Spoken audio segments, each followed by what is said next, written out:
All right, good evening. We'll call this meeting to order for Waseca Public Schools School Board. Today is our regular meeting and our Truth and Taxation meeting. Today is Thursday, December 16th, 2021. It is 6:00 p.m. and we are in the Central Building, second floor conference room. And we'll begin with the Pledge of Allegiance.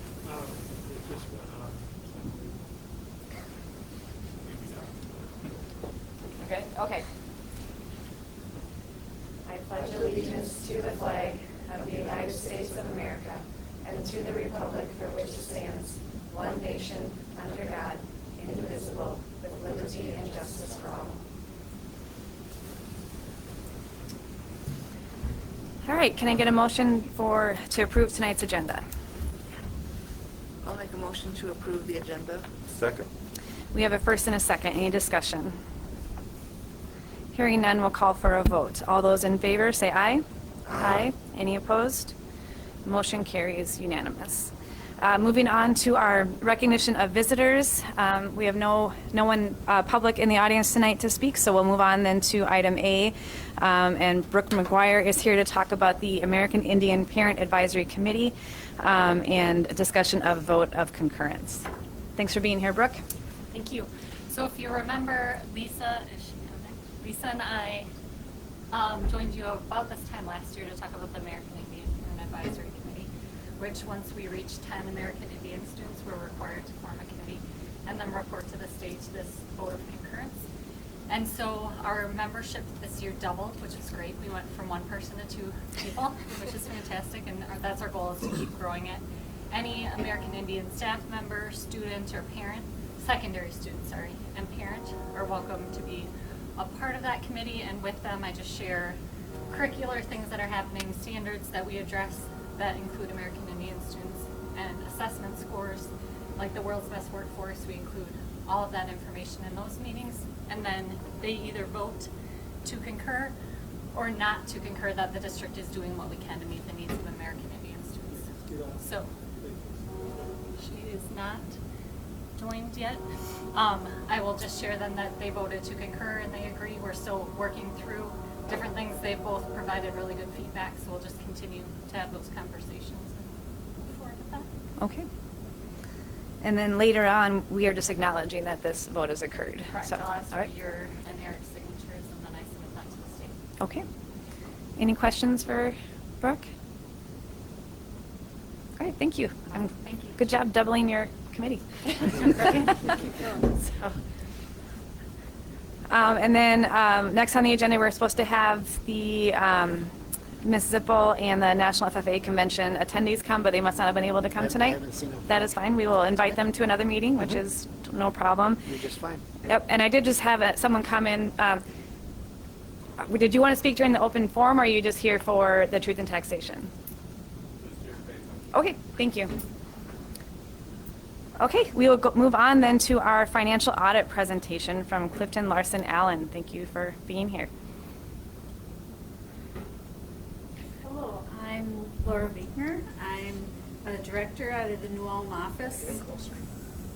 I'm a director out of the New Ulm office of CLA, and I've been working on Waseca's audit for about the last 4 or 5 years. And for the audit summary, I'm happy to report that we have issued a clean audit report, which is that the financial statements are fairly presented, and this is what the district strives for. During our testing, we also look at Minnesota legal compliance, compliance over laws and regulations, and we look at the internal controls. And one deficiency in the internal controls is just that CLA prepares the financial statements. And this is a common finding for districts this size. And I have districts that have business managers, and they just say, give me the finding, just because things change so much on an annual basis. And so the footnote disclosures are always changing. So this is, like I said, common, and it's a finding you've had in the past. There were no compliance over issues with laws and regulations and contracts. And then for Minnesota legal compliance, we look at various areas like conflicts of interest, disbursements and deposits and investments. And one of the other detailed testing that we do is over collateral. And we just spot check certain times, and it just so happened one of the times that we looked at, the collateral was a little under collateralized. And that's just, you can have a deposit come in you weren't anticipating, and an expenditure didn't go out like you thought. And that was during the year, and steps have been made to increase the collateral. And so, when it came after that point and at June 30th, the district was fully collateralized.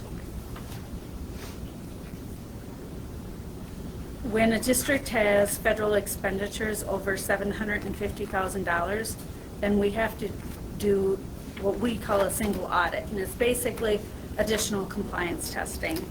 And this year we tested child nutrition program and the coronavirus relief fund, and there were no compliance items were noted.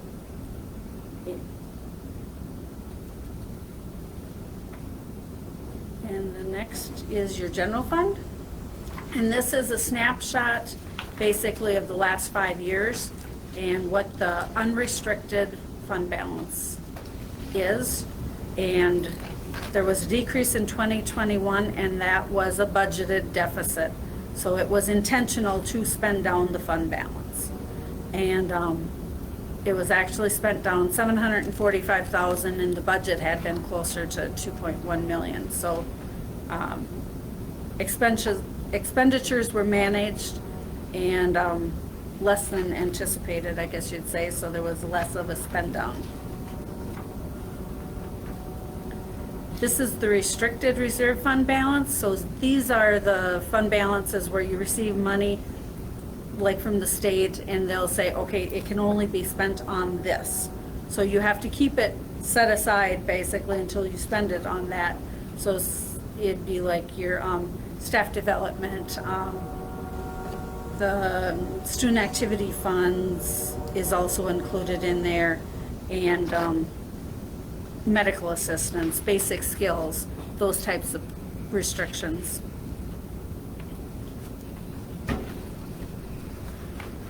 This is the operating capital balance, and this fluctuates just based on where your projects are at and what projects are ongoing. And the same with the long-term facilities maintenance. And this is more over like a 10-year plan. So you have certain projects that you're going to be completing over a series of years. And especially the last couple of years, COVID kind of raised havoc with that. And then this year it was just getting contractors in some cases. And so some of the projects that maybe were anticipated to be complete in 2021 were not. So they were pushed into the next year. So yes, there is a fund balance, but there is a purpose for it. And so due to timing, it's just happens to be sitting here.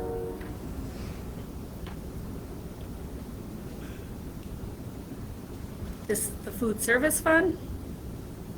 And fairly, consistent from the past years.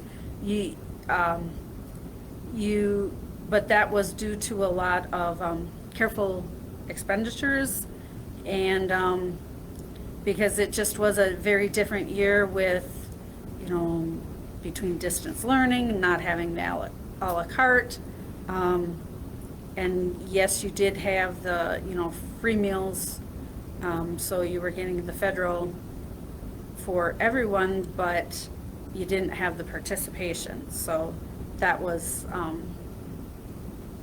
one of the bigger struggles. Community service fund, and there was just a lot of watch over the expenditures this year, was the main reason for the increase.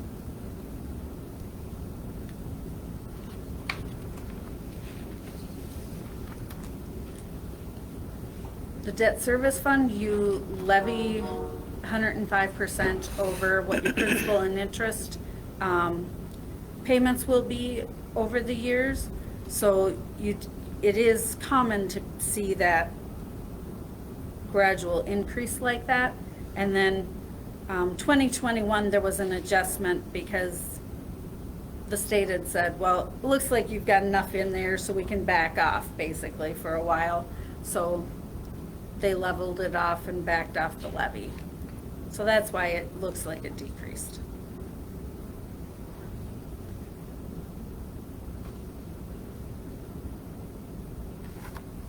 The numbers are still correct. Yep. And this is basically your general fund revenue, so the total revenue is at the top, so that's the district's total revenue is the 24,270,000. And this is just breaking it down, basically, what were the sources of that revenue. So your state sourced revenue was 77%, and your federal was about 6%, and your local property taxes was about 9.71%.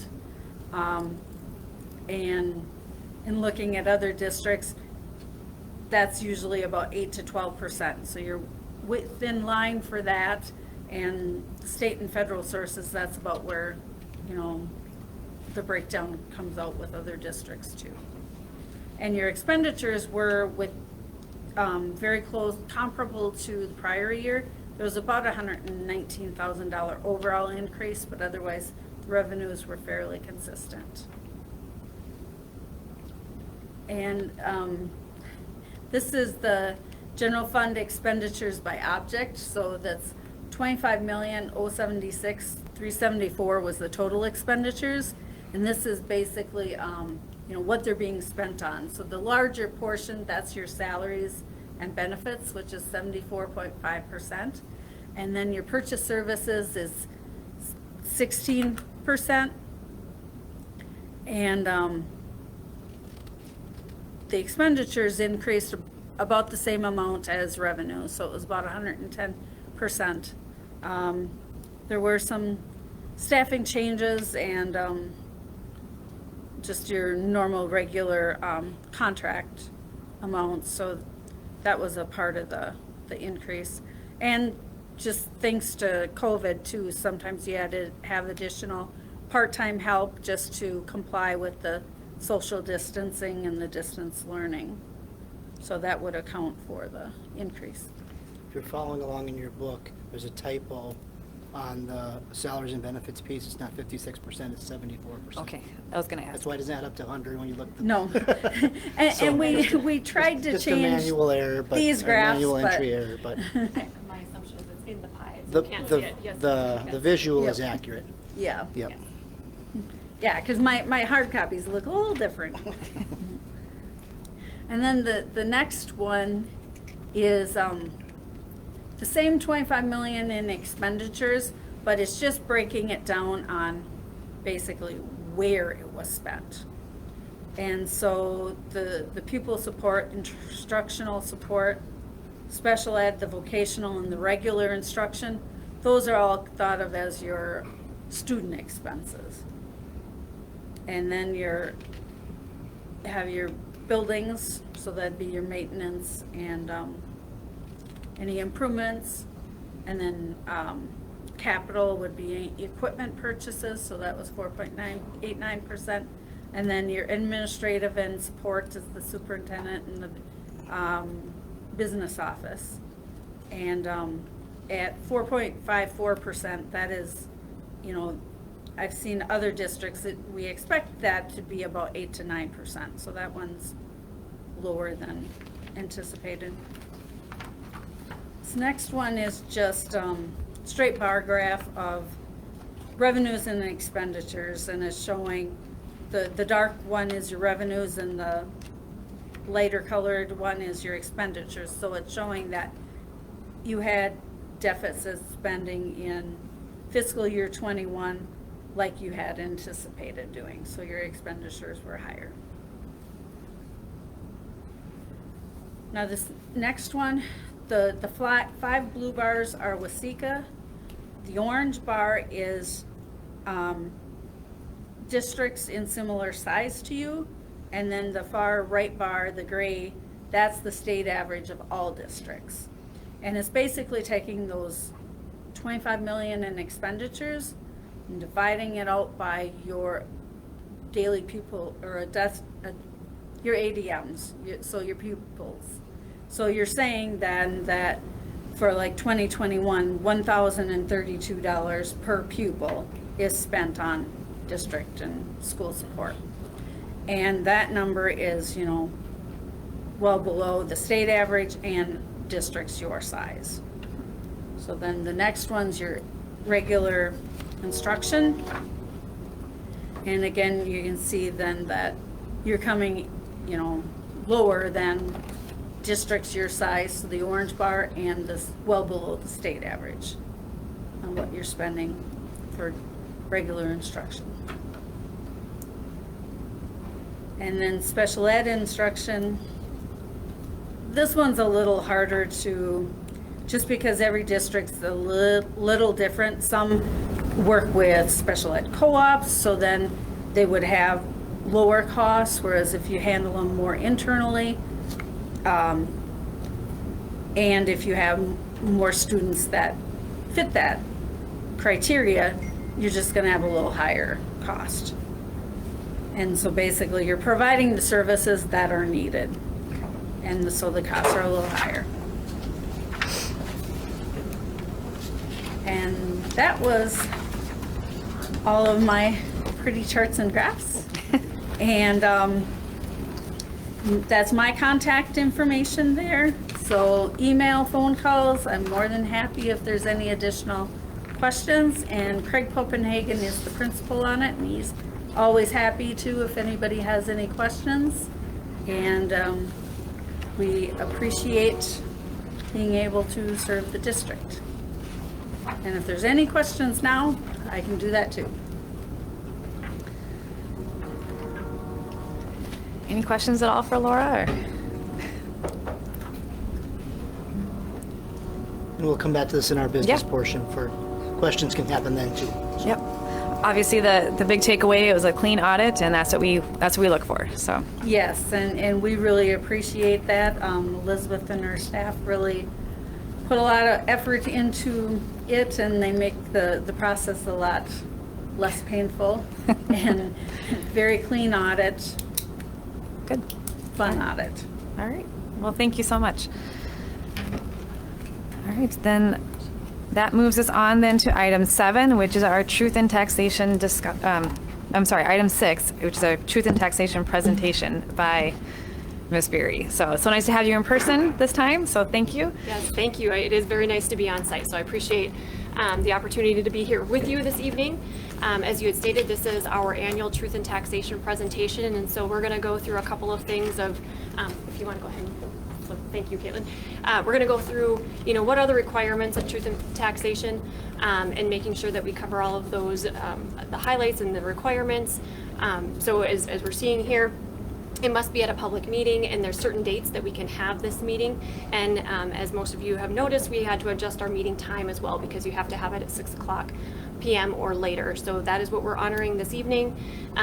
We have to present certain things per state requirements. So we're going to talk about the levy components. We're going to talk about our ending fund balances, which coincides nicely actually with our audit report that we had this evening, as well as what our current year budget is.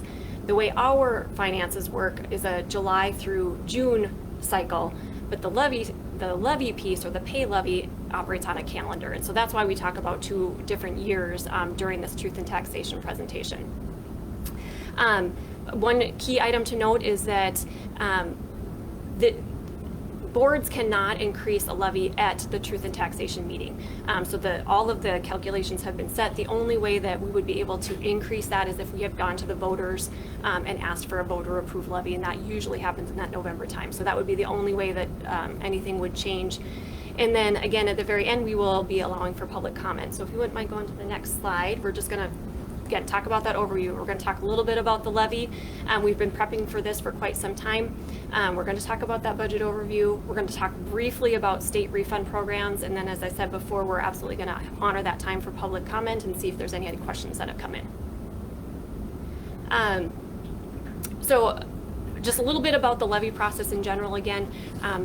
Everything is very highly regulated, and there's a lot of outside factors that come into play when it comes into the levy process. So a lot of things are either dictated by a state level or a county level. So when we're talking about market values, class rates, very much county driven. When we talk about formulas, very much state driven. And again, as we've already kind of talked about, even the process that we have to follow is very much state driven. So we do have some flexibility in that. We can go to the voters for, again, an outside perspective on if we want to increase certain levies, and we would go to voter approval for that. But as you can kind of see through these notes, again, a lot has really been regulated on what all school districts have to do and have to follow throughout this levy cycle.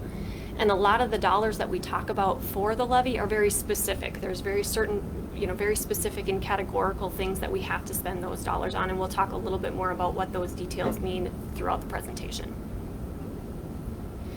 So a little bit about the schedule of events. Over the summer months, we're working with the Department of Education and trying to give them information to help build the levy system. So the things that they ask for from the district are things like, what do you think your anticipated pupil units are going to be? What are your plans for your long-term facility maintenance? So that's the 10-year plan that we talk about and have approved in the July timeframe. So those are some of the things that we help filter into the state so they can generate this report for us by September 8th is the first time that we see our levy report and what those calculations look like. It's a very detailed document. It's about 40 pages long, full of calculations. And so that September 8th is our first snapshot of how is everything filtering into the system. September 23rd, we came to the school board, and at that point in time, again, the levy kind of calculations are still occurring at that point. And so what most districts do is they will come to their board and ask the board to approve the maximum levy amount. The reason we do that is, again, because there's still so many calculations going on, a lot of adjustments going on at the state. That way it gives boards the flexibility to make sure all the calculations are correct. It gives us time to double check the information. It gives the state time to double check the information. So then it just kind of sets that tone for all of the other things that are going to occur. So after we do that, we give that information to our county. And so mid-November, the county is going to mail those proposed tax property statements to all of our property tax owners. And so they're able to take a look at that. It lists the date on, truth and taxation dates. Then property owners also know the time that they can come and ask questions and hear about all the changes that are happening to the levy. December 16th, which is this evening, we are having our public hearing on truth and taxation and talking about all the different levy components. And then following the hearing, we will ask the school board to certify our final levy with a specific dollar amount, and that's what we'll need to do this evening versus maximum. We do need to actually state a dollar amount that we would be certifying for calendar year 22. So there's a lot of different factors that will affect our property taxes. And so I did try to list them here. So a change in your property value.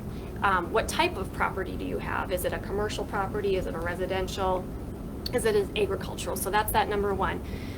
What is the district doing? Are there different enrollment trends? Are you increasing in enrollment, decreasing in enrollment? What's your overall resident population doing? So those are calculations that come into play. Changes in levy versus the state contribution. So as you will see later in this presentation, more often than not, your property values are going to increase from year to year to year.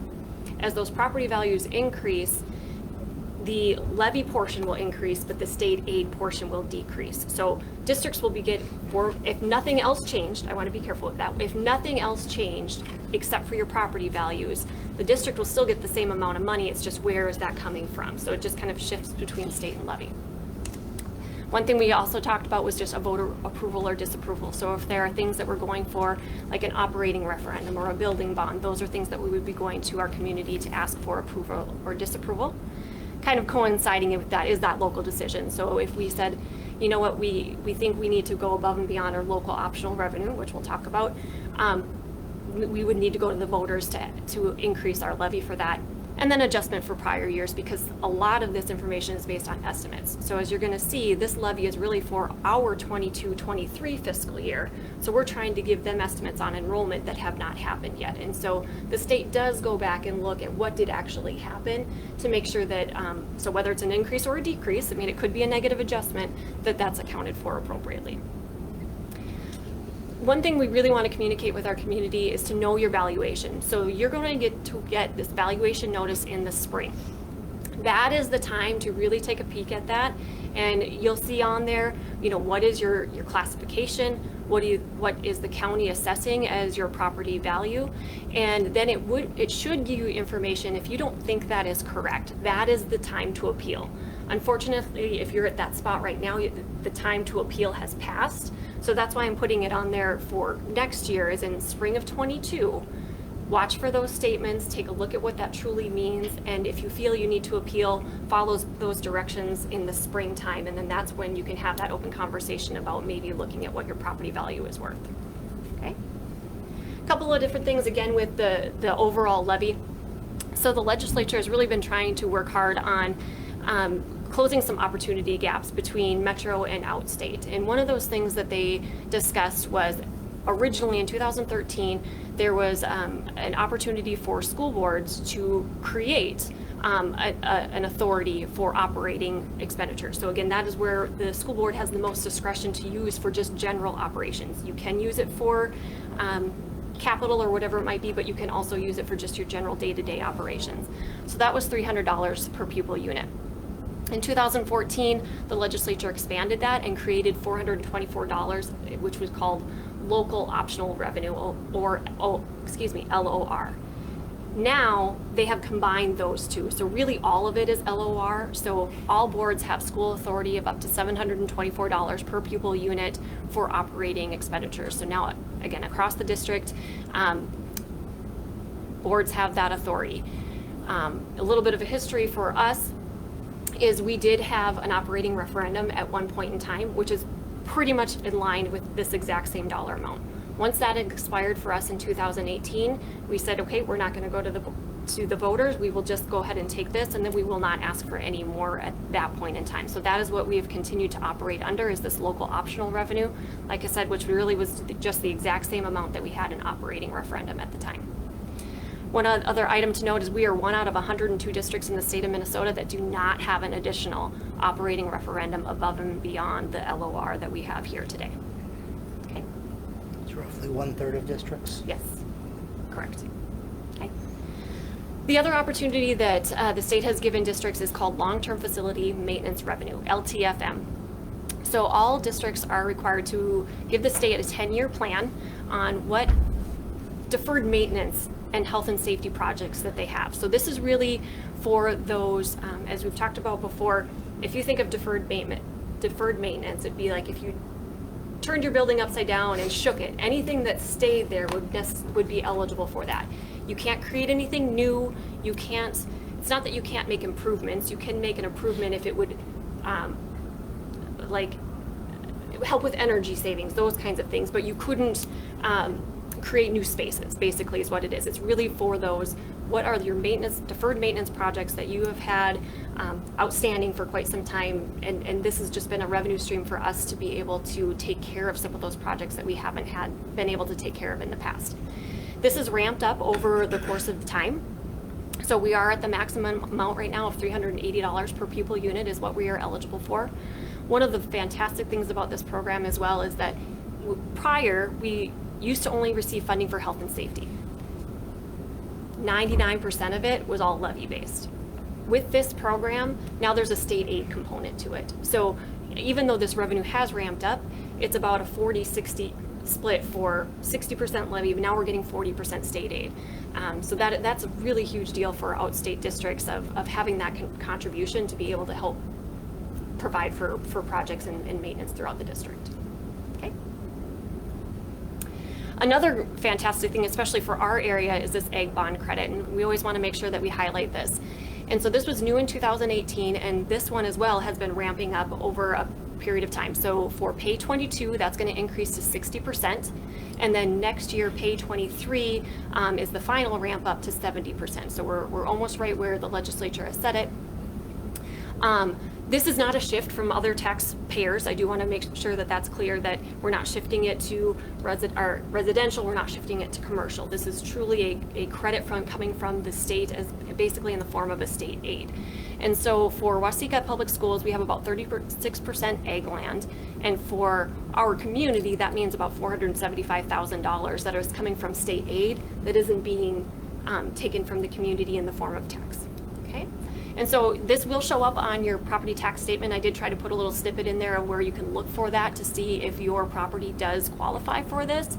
And so again, you'll see it on your property tax statement, and really you're not paying that amount is what that means. It's coming from the state to the district. The district is still getting the same amount of money regardless. It's just, again, kind of where's that revenue coming from. Okay? Historical levy amount in year payable. So I'm going to go all the way to the bottom first. So what we're looking at tonight is pay 2022. So again, calendar 22. This is revenue for the district in the 22-23 school year.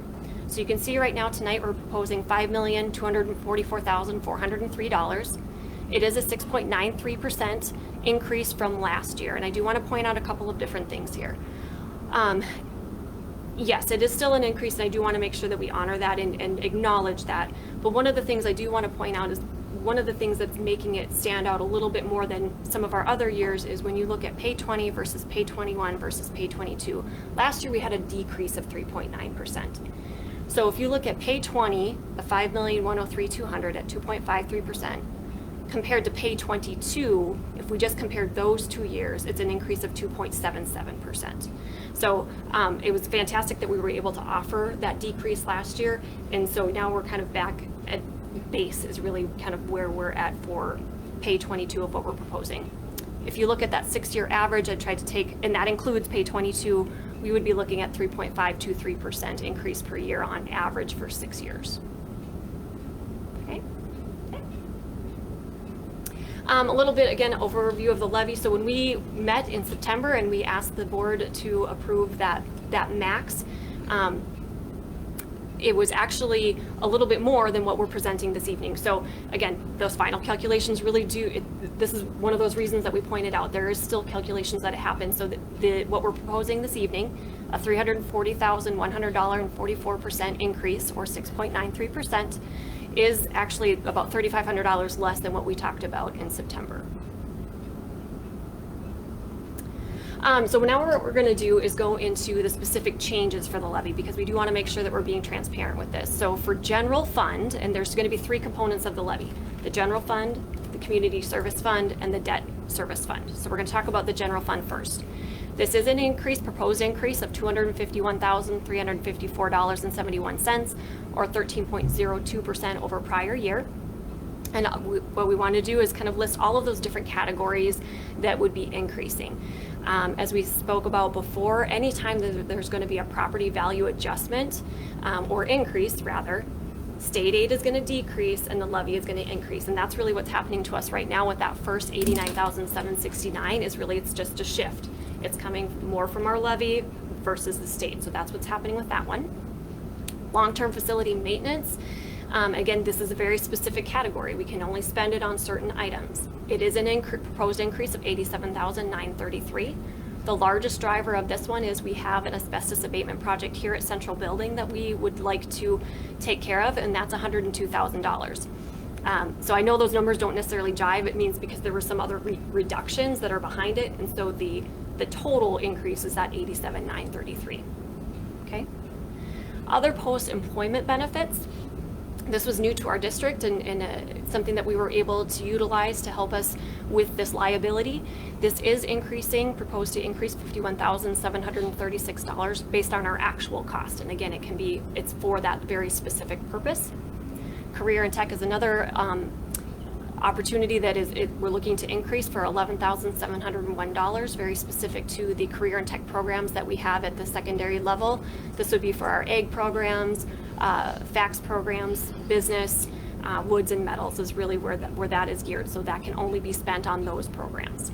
And I just want to, and that's not what those programs actually cost. This Correct. is just what we can levy for it. Correct. Right? Yes. Yep, exactly. And I'm sorry, it's cut off. There's just a very small portion underneath, but I want to make sure that we call that out. the last part that you're not seeing under there, it says operating capital, safe schools, lease levy. Again, very specific components. We can only spend it on those items, increase $10,216. So I apologize. I will make sure that this PDF, that's okay. I'll make sure this PDF is on our website as well, if people can reference this. Okay. The other two components that we talked about, community education, that is proposing to increase $24,856.87 or 8.42% in that community ed category. Two drivers of that, an increase of $28,167 for school age care. And so districts are eligible to levy for dollars for a specific purpose for school age care regarding the care for special needs students. More often than not, you might need more staff, smaller class sizes, they might have different needs. And so that the state gives us the flexibility to be able to levy for those dollars to be able to provide that care for our community. So that is based on an actual expenditure. That's what that is driven. And then there's actually a small decrease of $3,515 for basic community education, and that's based on formula. So that's where that net of the $24,800 is coming in. Debt service increase, $63,888 or 86 cents, or 2.38%. And this is really just based on our bond debt payment schedule. So our voter approved levies, this is just kind of how our schedule has been set. So again, it's based very specific purposes on what we can and cannot use these dollars for. So the net levy payable 2022 increase is that $340,100.44 or 6.93%. So now we get to talk about the budget information, and I don't want to necessarily breeze through it, but we did just have our audit presentation, so I just want to honor that as well. This is another snapshot of what our final 2021 audit revealed, and so we have different categories that we need to make sure we spend appropriately. Our general fund, food service, community education, building construction, debt service, trust, custodial, and internal service fund. And so again, these are not all levy components, but we are required to talk about our budget, and this is what makes up the budget for Waseca Public Schools. So you can see where our audited fund balance was as of June 30th, 2020, moving to our audited fund balance of June 30th, 2021, all the way to the right. We're gonna go ahead and go to the next one. And this was published in the Waseca County News at the end of November, so we do need to make sure that this is available to our public, like I said, which we have already done. This is also posted on our website, and basically what it does is it takes our numbers from our 2021 audit on the left-hand side. The middle yellow column is what our fund balances were, and then it looks at what are your projected, what's your budget for expenditures and revenues on the right-hand side, and what's your projected fund balance on the very far right. So again, all districts are required to do this, and it has been posted in our paper. Very similar to, again, what our audit presented earlier. This is now for 21-22. What does our budget look like? And again, our categories, so you don't have to look at all those small numbers from the prior two slides. Our total budget for this year is $31,699,576. And you can see all the different categories, general fund being the largest of 81.4%. This is just another way to look at the general fund. So this talks about salaries and benefits, very similar to what we just saw in the audit as well. The largest portion of our budget right now in the general fund, I'm going to clarify that, is that 73% of the salaries and benefits. Okay, go to the next one. This, again, just a different way to look at it. Now, how are we spending that? And as you can see, that correlates with all the specific dollar amounts. You can look at the pie chart there and how much is spent on direct instruction, student costs versus kind of that operation overhead. Flip side, the revenues for all funds, $29,873,761. Again, the largest part of that being the general fund at 80.3%. And then we'll hone in on the general fund, as that's the largest fund. 78% of it is going to come from state aid. Just shy of 8% is going to come from federal.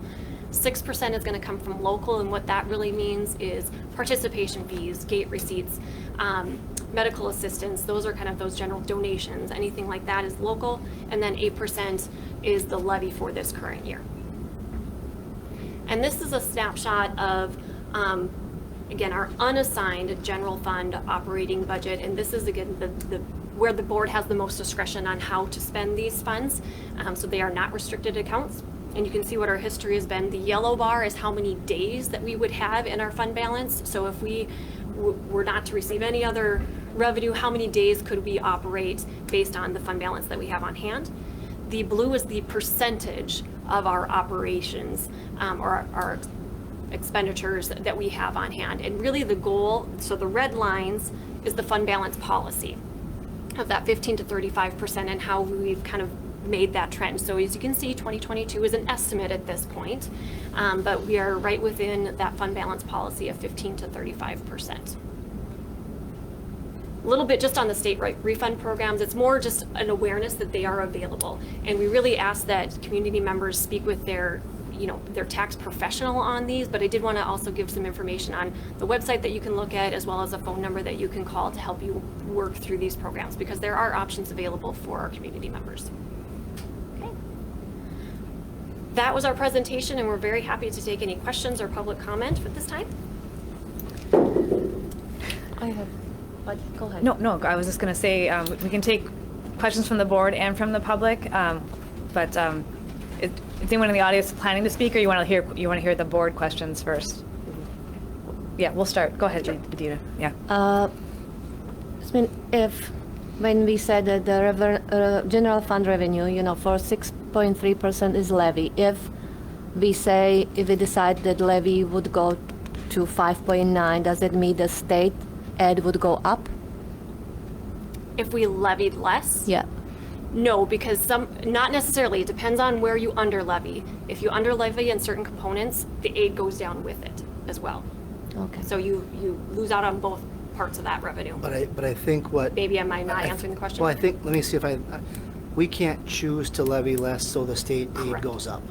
The state's calculated that's what the state aid's going to be, and this is what your levy could be. And so we could choose to levy less, but the state aid would stay the same. It wouldn't. Or Or decrease. less. It will Yeah. decrease. Or decrease in some proportionately. areas, right. Yes. Right, but we can't unfortunately choose to levy less to increase aid. Yes. That's a good question. I mean, my second question for the general fund, there was long-term facility maintenance.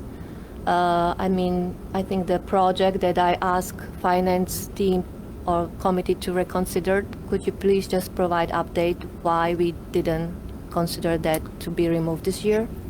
I think, as far as the committee was concerned, when we looked at that, is to take that and move that off. We would be moving that into next year or the following year. And we felt that kicking that can down the road would actually make bigger increases down the road. And we didn't think that financially that was a sound decision to make, moving it down the road. Because it could just increase the levy Right, more. Or next year. It Yeah. could increase the levies down the road, as well as them costs could significantly go up in future years, which we can't anticipate.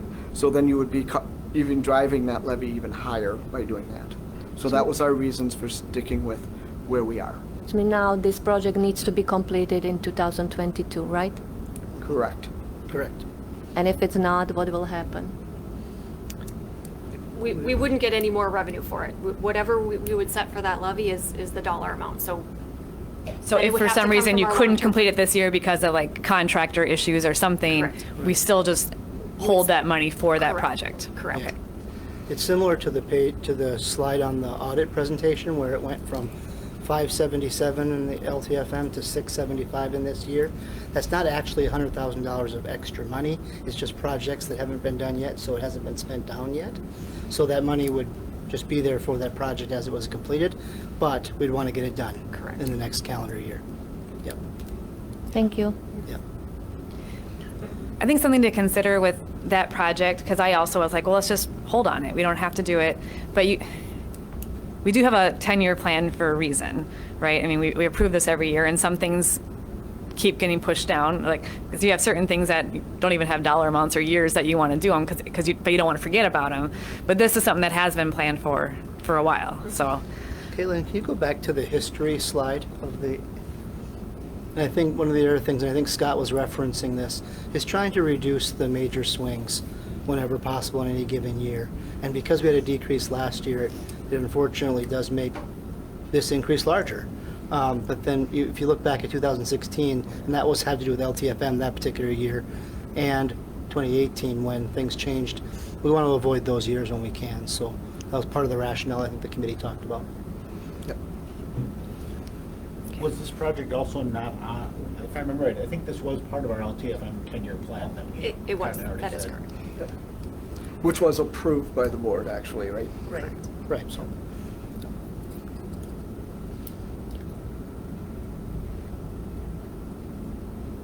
Other questions from the board or questions from the community in the audience? You're welcome to speak at this time, so.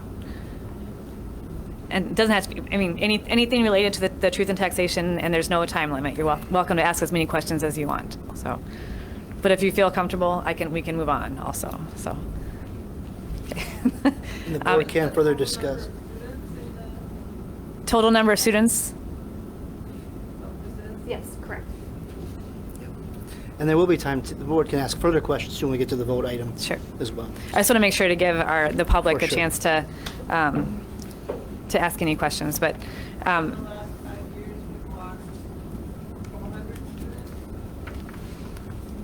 Yeah, Yes. rough estimate, yeah, that's probably correct.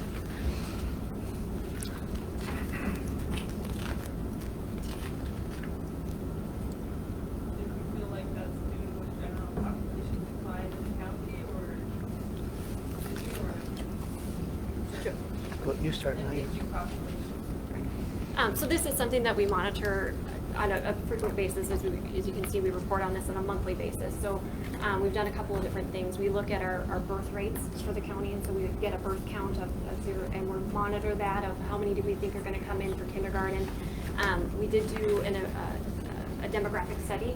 We actually had the state come in and do a demographic study for us, and so we have been projecting a slight decline in enrollments for quite some time. So it's going to be, at this point in time, we are projecting kind of steady and or slight decline, really truly based on kind of those birth counts is really what we're looking at.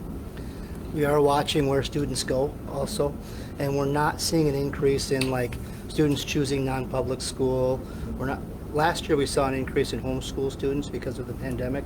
Most of those students have returned, and it really is students moving out of our community.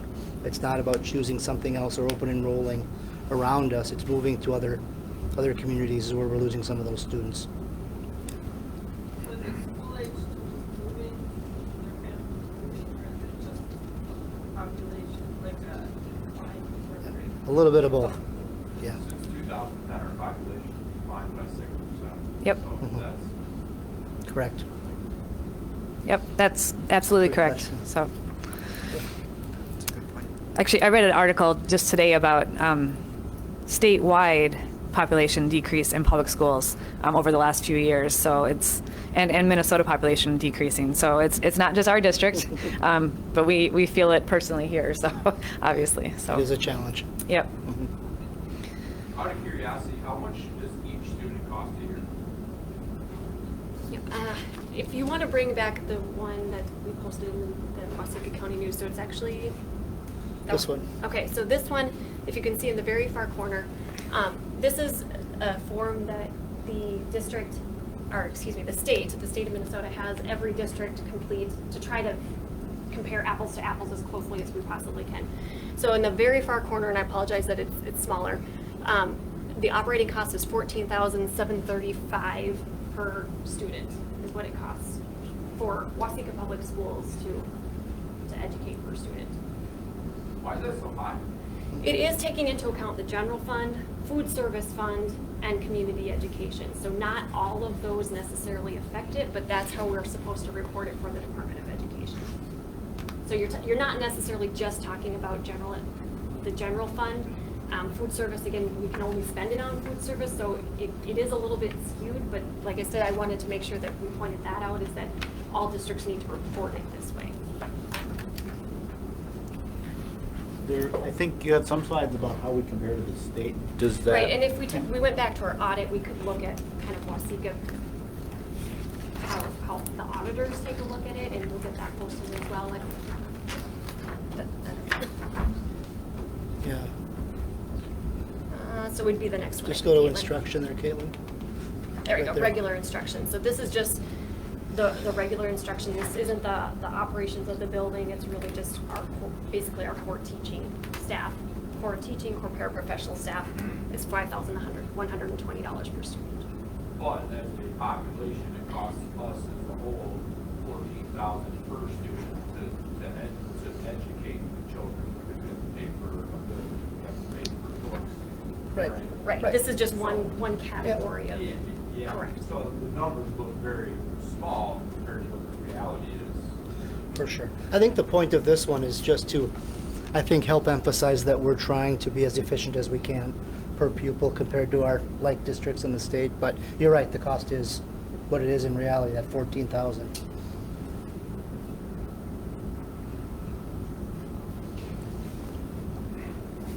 Other questions or comments about this presentation, or?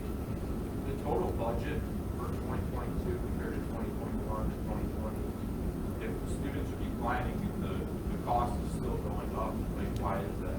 Like doesn't it really cost less to teach 200 less students? It depends on where that student population is. If it was in one grade level, it's easier to right size or adjust staffing. But if you have 2 or 3 students in every grade level, it takes a little bit more maneuvering. And so we are definitely watching that and monitoring of what are areas that we can be as efficient as possible.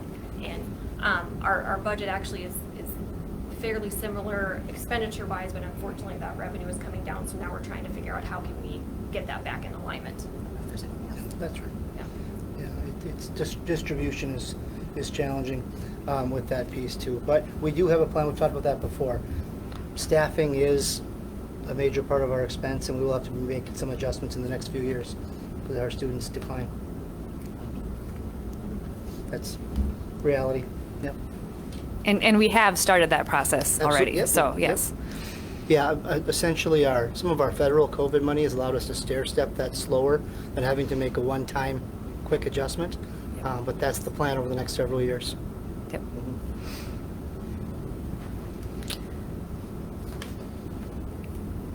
Anything else? Okay, and if there's nothing else, then we'll move on. But of course, the board is welcome to ask additional questions when we get down to this item in our action items. So, all right, moving on. Item 8, payment of claims. Director Youngberg, you had the pleasure of reviewing this month. I'll make a motion to approve the accounts payable at $1,629,100.49. This does not include the dental and payroll, and $838,140.87. All right, we have a first, and Aditi, you said second? Yes. Okay, a first and a second. Any discussion? Hearing none, we'll call for a vote. All those in favor, say aye. Aye. Any opposed? Motion carries unanimous. Can I get a motion to approve tonight's consent agenda? I'll make a motion that we approve the consent agenda. Second. First and a second, any discussion? All right, I'll call for a vote. All those in favor say aye. Aye. Any opposed? Motion carries unanimous. All right, then we'll move on to our information items. The first thing to discuss is our meeting dates for January, since January is when we organize for our calendar year. And the recommendation is to have our organizational meeting on Thursday, January 6th, which is fine. That's our normal first Thursday, and it also complies with occurring after the first Monday in January. And then our regular business meeting would be Thursday, January 20th. Any objections, or? Will you be gone? I will be gone that first week, which we've discussed, and Grant's Run gonna, around it. he's gonna just suffer and go to Mexico instead of joining us. No, but Grant mentioned that he'll share his committees that he would be interested in serving on, and any other comments he has. So that works. Any other major conflicts for that first meeting? All right. Then do we have to approve it later? Or do we just set? I believe you, I'm just not. It's in there. I'm just not finding it. Yeah, it's item G. You got it Thank there. you. I'm just not reading it fast enough. There it is. All right, we can discuss again later if you wish. So moving on then to Superintendent Report from Mr. Hudspeth. Yeah, thank you. And we have actually a very full meeting tonight, so I'm going to just highlight a few things with our strategic plan that I think is important to keep in mind. As we've been working through our student achievement part of our strategic plan, last meeting we had the opportunity to look at our World's Best Workforce report, as well as hear from our DAC committee regards to some of our student data. And now as our first trimester is finishing up, we start looking at comparing our rates of success from last year to this year, particularly at our junior, senior high. You know, last year we paid very close attention to what our failure rates were based on the hybrid learning and things we were doing. And so as we just finished up the first trimester last week and the week before last, we'll be looking at that data, bringing that back to you in January. So you can see how we compared this fall with students in school. And then in January, February, start taking kind of the second set of our periodic assessments throughout the year to see how our students are doing. Behavior and mental health support has been a significant emphasis this school year. As I'm sure you've heard, students and staff are all learning how to become back in school all day, every day together, and that has caused some opportunities to learn about conflict and learn about how we continue to meet our expectations of how to be a Blue Jay in Waseca Public Schools, and we're no different than anywhere else. We don't have significant issues. Comparatively speaking, our students are fantastic and our staff does a great job with them, supporting them all, but we're working through that like everywhere else. And so we're continuing to support both staff and students as best we can in that area. Hartley just had conferences last week, and the week before, which was reported to be successful. I was there the first night, and to see students in the buildings and parents coming to meet with teachers is always exciting. If you recall, we moved that conference for Hartley from the MEA week to this week so that they had an entire trimester to meet because of those preschool conferences that those Tuesday, Wednesday after Labor Day. Yep. That Hartley does. This made sense to meet again this early, or not as early as October. And it was great to see people walking around supporting how we have things going there. We are supporting the workforce area of our strategic plan, and a lot of work happening there. We're working with the city and the county and the Minnesota State Mankato as we think about how we could bring a regional training center to Waseca. In fact, there was a tour of the potential site today, I think, to think about how we could potentially use that building in cooperation with some of our higher ed institutions around our area. It would not be something that would be for our K-12 students. It would be something for our students after high school to get trained in certain areas. We would then support their programming to be able to, enter into those things. Elizabeth and I had the opportunity to attend, I think it was a week ago Friday, and then Brooke McGuire did one earlier this week, talking about PSEO and college in the schools, opportunities for students, and how there's a work group from Washington, D.C. that's working right now, particularly on the state of Minnesota, and how that's funded for districts, so we can continue to provide that opportunity for students without potentially damaging district funding opportunities. So for example, right now, if a student takes a PSEO class at Minnesota State Mankato, that's at no charge to the student, which is fantastic.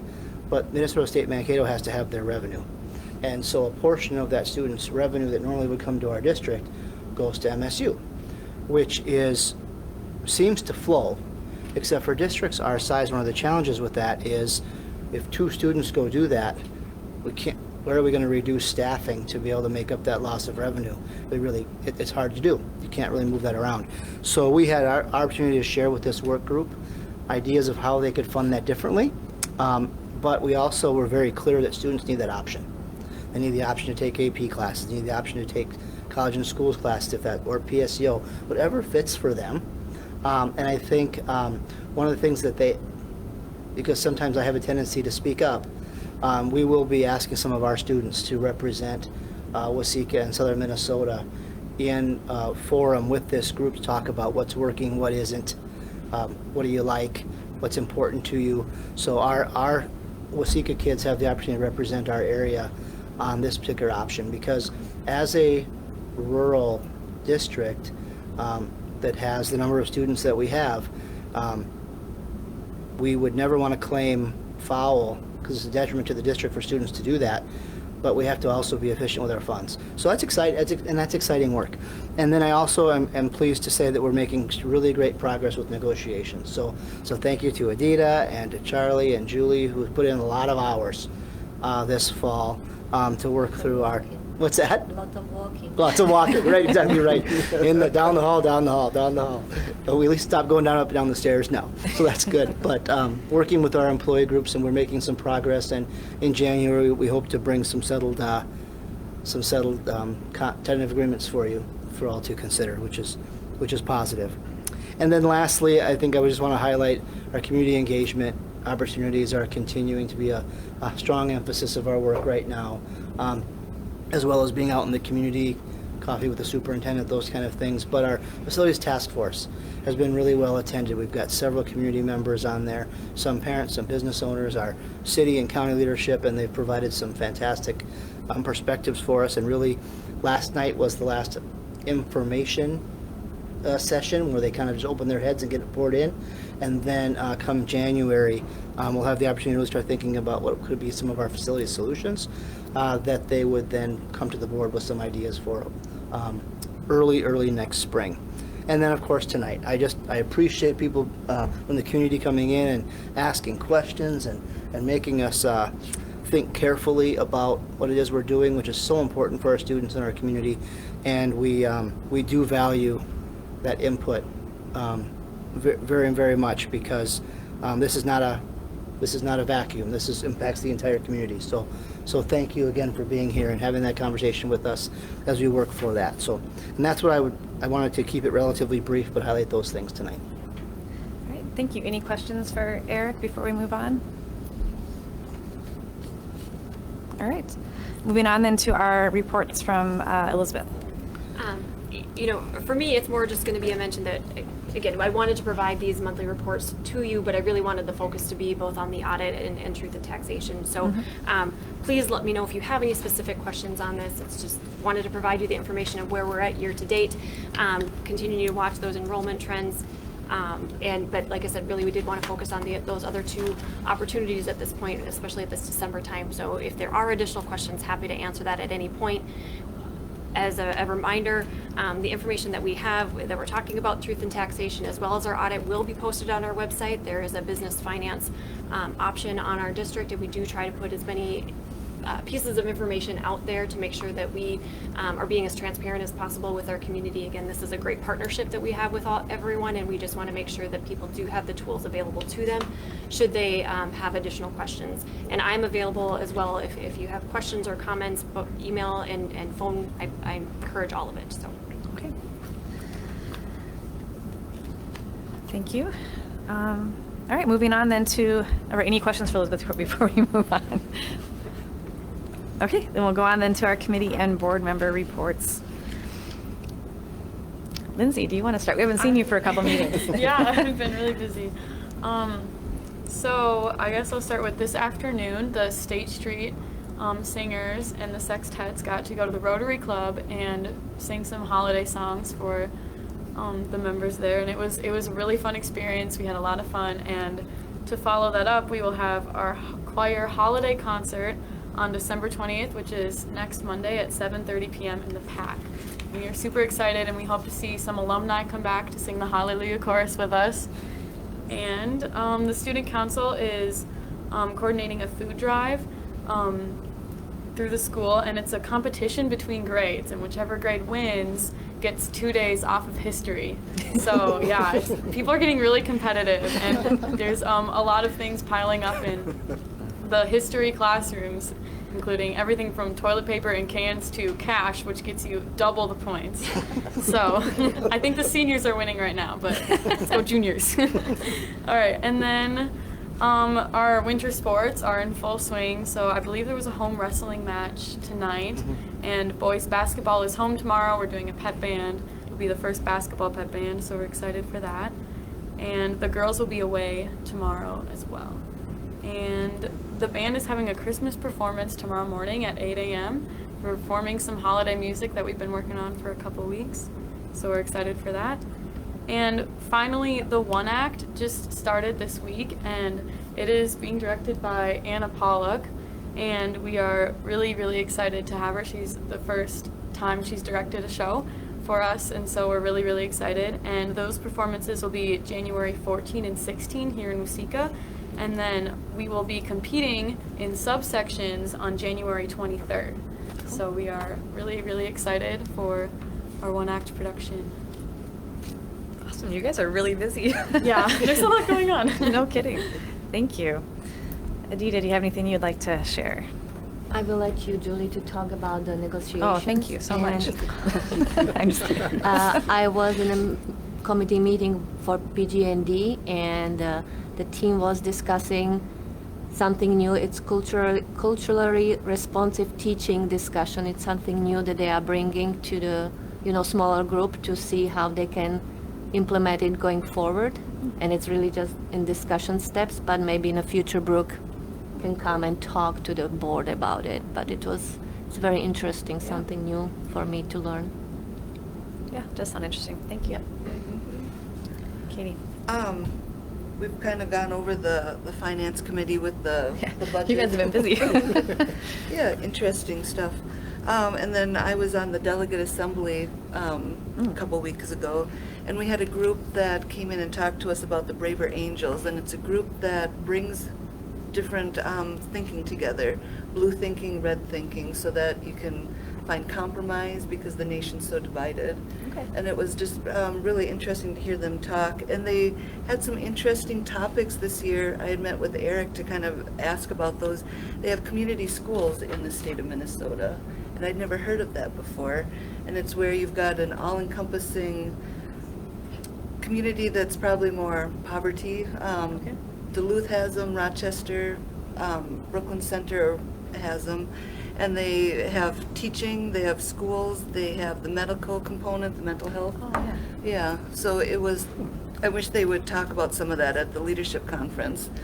Now that you say Duluth, that sounds familiar. Yeah. So, interesting. Yep, there's a lot of good discussion.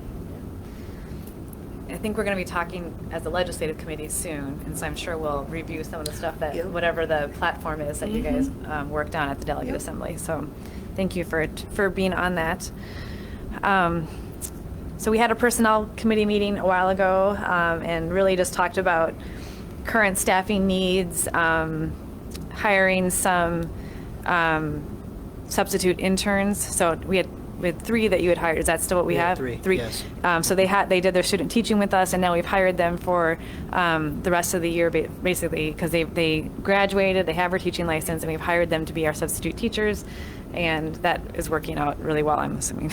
Yeah. We've done it for a few years. It will, so. yeah, we've done this for a few years Yep. now, and essentially they will sub for it as soon as they become licensed, because they Yep. just conferred their degree here a week ago, wherever it was. Yes. Then they'll be able to sub for us 4 days a week, and then they take a grad class through the Minnesota State Mankato that helps them support their work in the district. And they're 3 wonderful people. The 2 people that did it last year, Okay. One we ended up hiring, and the other one we didn't have an opening in the licensure area. Otherwise we would have. He did a great job. And so it's just an opportunity to keep our strong, talented student teachers in our district, so that when we have an opening, hopefully for next year, we're their top choice. Awesome. So, Yeah, I think it's a really cool and program. it meets some of our substitute absence Yes. issues. Yes, definitely. And obviously, the district is preparing for what our staffing needs are going to be for next year, so figuring out that. And then, of course, yeah, we've been really busy with negotiations. I think we have 3 groups with a tentative agreement, although we're still working out the fine tuning, but I think we'll, and I bet you we're really close on a 4th one, so we're making progress. So, but yeah, it's been really good meetings. I really enjoy personally having a chance to meet different staff members. So just being on that committee is a great way to meet some other people that work for the district. So, and you get your exercise if you're on that committee. So just a plug for for the organizational meeting if you're looking for that. So that's all I have. So Scott. So there were kind of 2 that I have. So I was at the Insurance and Safety Committee meeting today. They talked about their fund balances and where they are, and they're doing a good job of keeping their website up to date for information, and then just any needs that were needed on any of our facilities, and then on our oh my goodness, I can't even think now. The finance meeting on the 9th, we did talk a little bit about what community ed was doing and why they're doing so much better fund balance wise. But that's all I have. Is it partly because they can actually have programming? Okay. Some of that, All right. the school age program is the numbers are way up, so that does help their fund balancing. So. Dave? It's all been covered. All right. Part of finance, which Scott covered. We also covered the audit stuff at the finance as well. And tonight, the finance committee met with Laura, so we got triple duty on that. Policy committee, we did meet on also and review the policies that are on the bottom with nothing significant for changes. That's it. All right. Thank you. Do you want to start us off with recognitions and positive board feedback? It's great to see, as Lindsay pointed out, all the winter activities have kicked off. That's great to see. I've seen a lot of kind of advertisements about the Blue Jay store at the high school, which is fun to see. I think that's a great opportunity for the students there and a great way to get more Blue Jay gear out there. So it's two things I had. Cool. Yes. I have two things. I would like to, and I know we do this periodically, but I would again like to extend a thank you to our special ed pairs, the work they do with those students, how they help them with their education. I just don't think we can thank them enough. I see an ad in the paper. We're still a few short. We're still looking for a few more, so if anybody's interested, they can certainly apply. And then I had a really nice conversation this week with Brianna Lawrence, who's the cultural liaison at the high school, and she was good enough to give me about an hour of her time, and we just talked about a lot of things that have to do with her job, what she does, and I found it very, very informative, very, very interesting. If you haven't had a chance to meet her yet, I would suggest that if you can find the time or when the opportunity might present itself, that you do and chat with her a little bit about her job and all the things she does and things she's trying to do to improve the program. Cool. Thank you. For me, one of the things is I had an interesting conversation with an ALC student that was very excited that he's getting really close to graduating, and he just loves the programming and the staff that is up there in the ALC, and so he gave a lot of positive feedback. I thought that was really cool that he shared that with me. Secondly, I just want to, for the whole community out there, with the storms that rolled through last night, that just hopefully everybody was safe. We know we had some storm damage south of us, and if anybody's out there and needs help, to reach out to others in other communities for help. Yep. That's all I got. Thank you. I just want to mention the Waseca County Fairgrounds putting on the Christmas light display this year, which was, I worked one night out there for the Scouts, and it was just cool to see all the cars driving through, and I like, it's always fun when communities do that, and the fairgrounds is a perfect place to put that on here in Waseca, so I'm glad that they were able to do that. I think they're going to try and do it again next year, and it was just really fun to see people get out and enjoy our town and enjoy the fairgrounds at a different time of year also, so yeah. Make sure you vote. Oh, yeah. I think the voting is done. Yes, for the best light display. But Who won? I don't know. I haven't heard. So we'll find. Hopefully the Scouts. Are you kidding? So maybe actually the school district could put up a light display. So. Nice. I just want to say the play was so much fun. That was such a unique concept.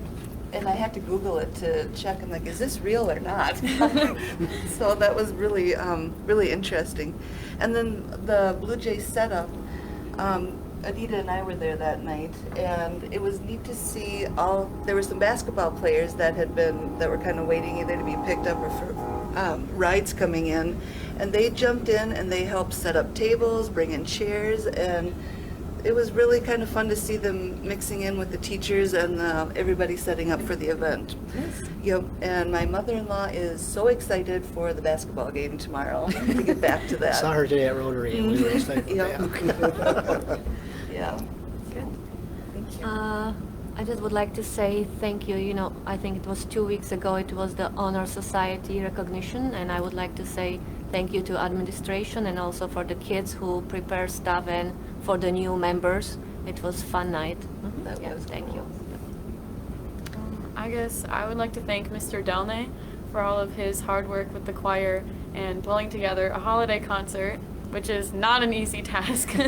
And it's just been a lot of fun working with him. And so I'm excited for Monday for a concert. I'm excited also. Good. All right. Well, let's move on to some action items. All right. Can I get a motion for item A? I make a motion to approve resolution of acceptance of received gifts and donations at the total $1,200. Yep. Second. We have a first and a second. Any discussion? All right, hearing none, we'll call for a vote. This is a roll call.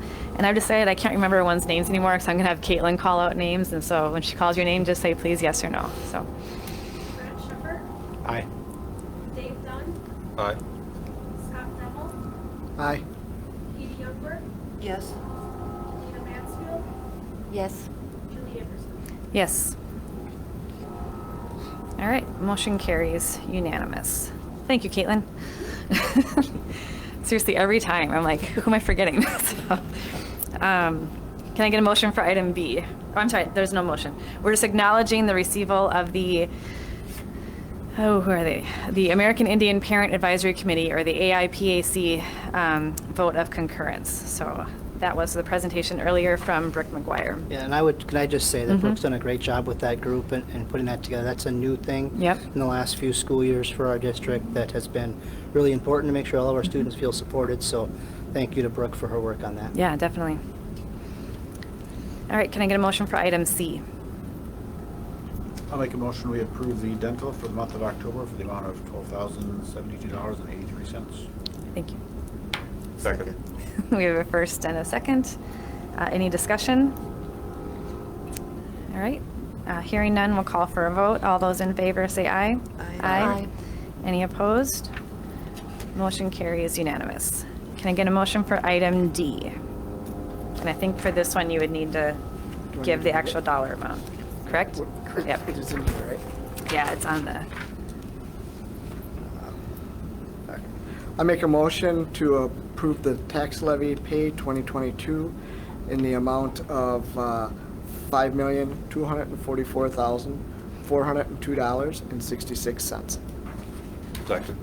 all right, we have a first and a second. Any discussion?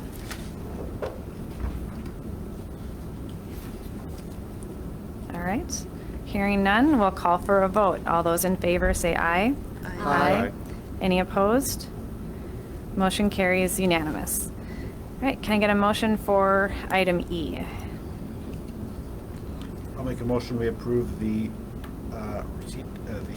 receipt of the 2021-2022 audited financial statements. Can I get a second? Second. All right. First and a second. Any further discussion? Is it actually the 2020-2021? I'm sorry, yes, I Yes. Oh, stated that wrong. I totally heard it as I read it, so.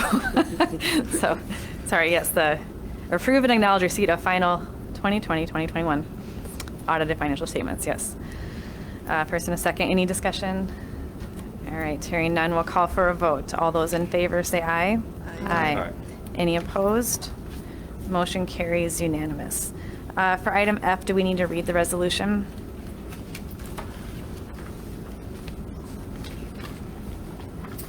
I'm just trying to figure out how much you would need to read, because we want to make sure that the community knows what the It's resolution a is very about. short paragraph. They can read it. Yeah. Okay, What's in here? Oh, you're looking at the Right. dot there. Okay. so I think if you could call out the resolution title and then read the paragraph in the board agenda, you would be covered. Okay. All right, I will make a motion to approve the resolution establishing combined polling places for multiple precincts and designating hours during which the polling places will remain open for voting for school district elections not held on the day of a statewide election. This resolution establishes combined polling places for multiple precincts and designate hours during which the polling places will remain open for voting for school district elections not held on the day of a statewide election or in case there is a need for a special election. This resolution is brought to the board annually in December. Second. Thank you. First and a second. Any discussion? But this is like every year? Yep, this is just an annual thing. So it, mostly in the case that we would need to have a special election. So and a special election could be to fill up a board seat or a operating levy or, you know, that kind of thing. We chose So, to do a vote not during a regular yeah. voting time. Yeah, traditionally, our school district, we've tried to just wait for the statewide election date, but this is always That's good to the most have in case you need to. efficient. Yeah. So. Any other discussion? All right, and again, this is a resolution, so we'll do a roll call. So, Caitlin. Grant Shepherd, Aye. Dave Dunn, Aye. Scott Neville, Aye. Katie Youngberg, Yes. Adina Mansfield, Yes. Julie Anderson. Yes. All right, motion carries unanimous. Can I get a motion for item G? I'll make a motion that we approve the January school board meeting dates of January 6th and January the 20th. Second. All right, we have a first and a second. Any discussion? And Grant, seriously, if you want to call in, I'm kidding. I'm totally kidding.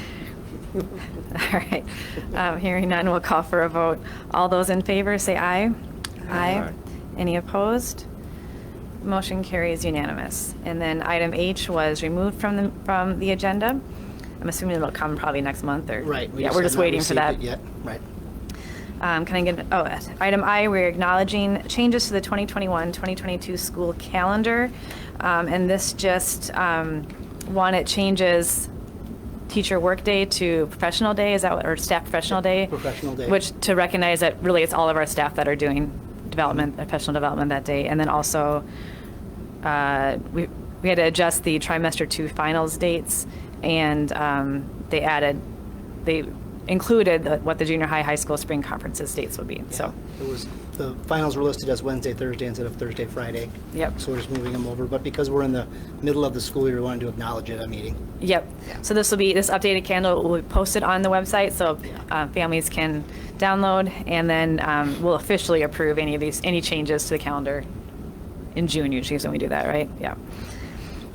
Since we now have a snow day, we have to, we have to Right. approve. Right. So, Hopefully no more of those. right. Can I get a motion for item J? I make a motion to approve disposal request of food service equipment. Second. All right, first and a second. Any discussion? All right, hearing none, we'll call for a vote. All those in favor say aye.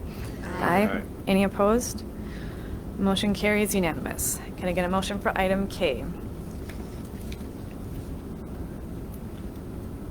I'll make a motion to approve disposal of junior high health textbooks. Second. First and a second, any discussion? All right, hearing none, we'll call for a vote. All those in favor say aye. Aye. Any opposed? Motion carries unanimous. Can I get a motion for item L?